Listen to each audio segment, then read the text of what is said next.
Doctor Srivarma's. தற்போது வந்துள்ள செய்தி.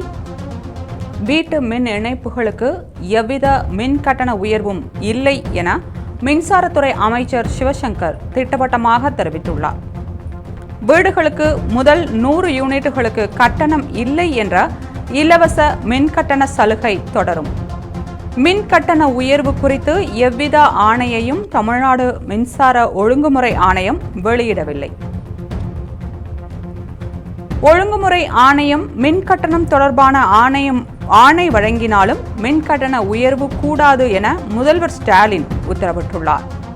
முன்னதாக தமிழகத்தில் வரும் ஜூலை மாதம் மின் கட்டணம் 3.16% உயர வாய்ப்பு உள்ளதாக தகவல் வெளியானது.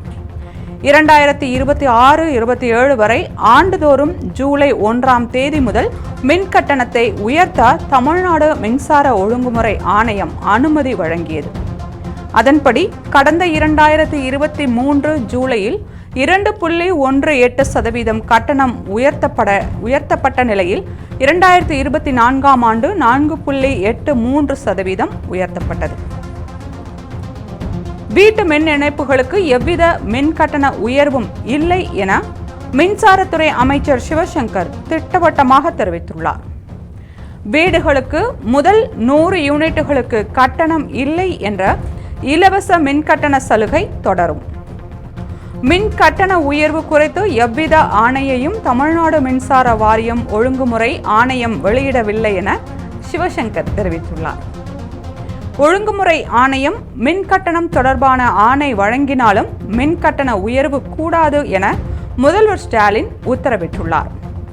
முன்னதாக தமிழகத்தில் வரும் ஜூலை மாதம் மின் கட்டணம் 3.16% உயர வாய்ப்புள்ளதாக தகவல் வெளியானது. 2026-27 வரை ஆண்டுதோறும் ஜூலை 1ஆம் தேதி முதல் மின் கட்டணத்தை உயர்த்த தமிழ்நாடு மின்சார ஒழுங்குமுறை ஆணையம் அனுமதி வழங்கியது. அதன்படி கடந்த 2023 ஜூலையில் 2.18% கட்டணம் உயர்த்தப்பட்ட நிலையில் 2024ஆம் ஆண்டு 4.83% உயர்த்தப்பட்டது.